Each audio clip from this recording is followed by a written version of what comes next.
Быйылкы жылы боло турган парламенттик шайлоого даярдык азыр эле башталды. Биримдик партиясы түзүлүп, Жанар Акаев жаңы партия түзүп, Рыскелди Момбеков шайлоого барбай турганын тар чөйрөдө айтып, Бакыт Төрөбаев шайлоо мага негизги маселе эмес деди. Шайлоо мен үчүн башкы орунда эмес. Учурдагы жогорку кеңештин депутаттарынын канчабысы шайлоого катышат, аны убакыт көрсөтөт. Атамбаев лакап ат коюп берген бул жолку чакырылыштагы эл өкүлдөрүнүн кылмыш иши козголгон жана сот жообуна кирептер болгондору арбын. Биз аларды тизмектеп көрөлү. Урматтуу депутаттар, каттоодон өтсөңүздөр. Атамекен фракциясынын 3 депутатына козголгон кылмыш иштери тууралуу көп айтылды. Учурда дагы сот иштери жүрүп жатат. Кылмыш иштери саясий мүнөздөбү же жокпу, укуктук маселе жаралгандыгы анык. КСДП фракциясы дагы соттолуп, айрымдары акталган депутаттардан кору эмес.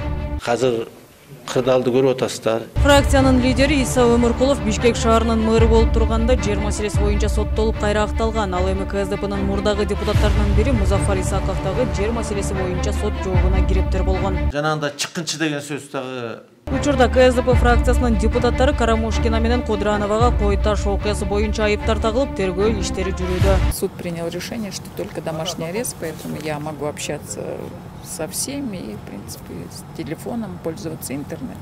Кыргызстан фракциясынын мурдагы депутаты Дамир Асылбек уулу Казакстан Республикасынын аймагында баңгизатка байланышкан кылмыш иши боюнча соттолуп, учурда Кыргызстанга экстрадицияланган.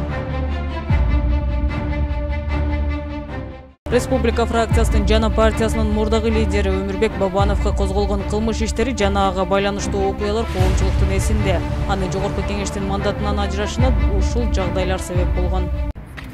Азыр болсо мен атайын подписка бердим. Жаңы УПК боюнча ошондой бар экен. Бирбол фракциясынын депутаттары Егор Чудинов менен Акылбек Жапаровго коррупция беренеси боюнча кылмыш иши козголгон. Аталган иштин тагдыры учурда белгисиз. Бирбол фракциясынын дагы бир депутаты Осмонбек Артыкбаев ТЭЦ маселесине байланыштуу соттолуп 100 миллион айып менен кутулду. Ошентип, жогорку кеңештин 6-чакырылышы ар кандай адамдардан жана ар кандай кылмыш иши козголуп, айрымдары соттолуп же болбосо иштери кыскарган адамдардан турду. Муну өздөрү дагы жокко чыгарбайт. Демек, жогорку кеңештен Кыргызстандын жаркын жашоосун үмүт кылган карапайым калк ойлоно турган маселе. Аткарылып элдин